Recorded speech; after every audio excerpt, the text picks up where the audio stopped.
Mikey Morada, may nakakalungkot na balita tungkol sa baby nila ni Alex Gonzaga.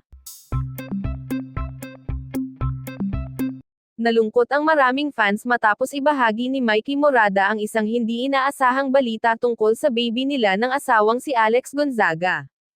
Sa isang emosyonal na pahayag, sinabi ni Mikey na dumaan sila sa isang pagsubok kaugnay ng pagbubuntis ni Alex.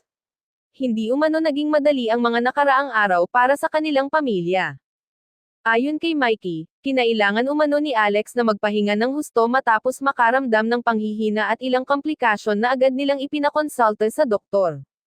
Dahil dito, nagpa siya ang mag-asawa na limitahan muna ang kanilang mga aktibidad at bigyang prioridad ang kalusugan ni Alex at ng kanilang baby. Hindi rin napigilan ni Mikey ang maging emosyonal habang ibinabahagi ang balita. Aniya, bilang asawa, mahirap makita ang pinagdadaanan ng kanyang mahal sa buhay. Samantala, naglabas din ng maikling mensahe si Alex upang pasalamatan ang lahat ng patuloy na nagdarasal para sa kanya at sa kanilang baby. Ayon kay Alex, bagamat nakakalungkot ang sitwasyon, nananatili silang positibo at umaasa sa magandang kalagayan ng kanilang anak.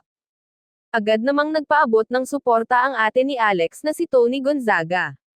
Humingi rin ito ng dasal mula sa publiko para sa kaligtasan ni Alex.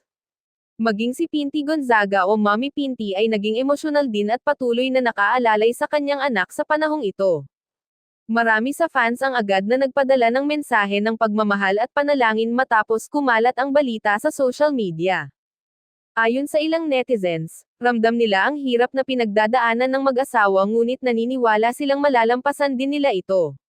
Sa kabila ng nakakalungkot na balita, sinabi ni Mikey na patuloy silang kumakapit sa pananampalataya at umaasang magiging maayos din ang lahat. Sa ngayon, patuloy ang pagbuhos ng suporta at panalangin mula sa publiko para sa kaligtasan ni Alex Gonzaga at ng kanilang baby, habang nananatiling matatag ang mag-asawa sa gitna ng pagsubok.